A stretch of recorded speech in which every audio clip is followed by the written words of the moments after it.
ये कहानी है एक बूढ़े बाप और उसके बेटे की। बाप और बेटे बैठे हुए हैं, तभी बाप अपने बेटे से बात करने लगता है। चलिए शुरू करते हैं कहानी।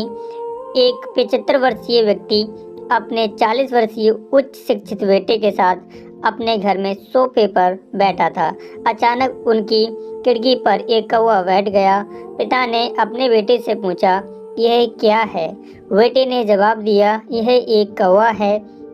कुछ मिनटों के बाद पिता ने अपने बेटे से दूसरी बार पूछा, यह क्या है? बेटे ने कहा, पिता, मैंने आपको यह एक कौवा है कहा है।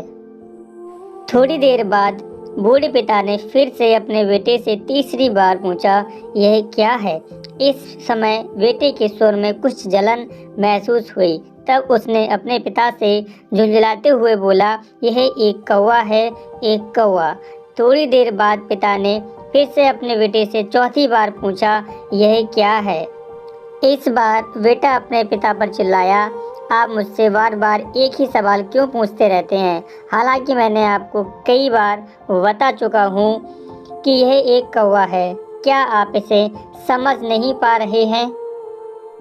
थोड़ी देर बाद पिता अपने कमरे में गए और एक पुरानी डायरी लेकर वापस आए, जिसे उन्होंने अपने बेटे के जन्म के बाद से बनाए रखा था।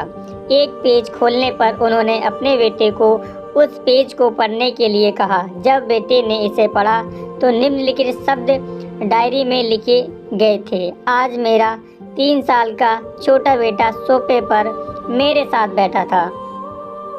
जब खिड़की पर एक कौवा बैठा था, मेरे बेटे ने मुझसे 20 बार पूछा कि यह क्या है, और मैंने उसे 20 बार जवाब दिया कि यह एक कौवा था।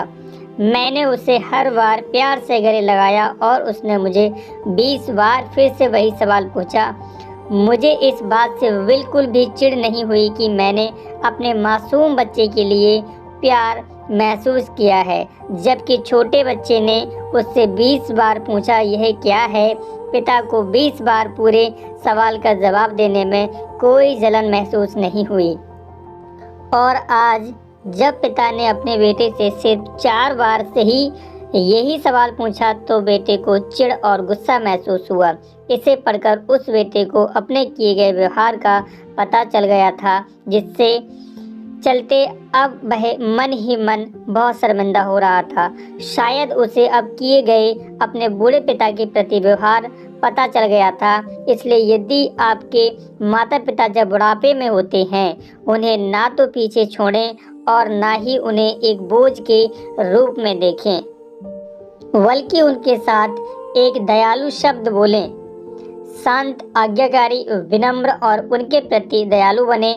अपने माता पिता के प्रति विचारशील रहें। आज इस बात को कहे, मैं अपने माता पिता को हमेशा खुश देखना चाहता हूँ। जब से मैं छोटा बच्चा था, उन्होंने मेरी देखभाल की।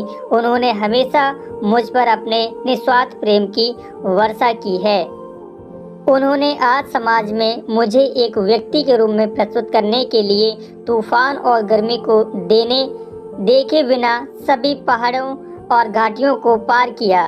भगवान से प्रार्थना करें, मैं अपने माता पिता की सर्वोत्तम तरीके से सेवा करूंगा। मैं अपने माता पिता को सभी अच्छे और दयालु शब्द कहूंगा, चाहे वे कैसे भी व्यवहार करें।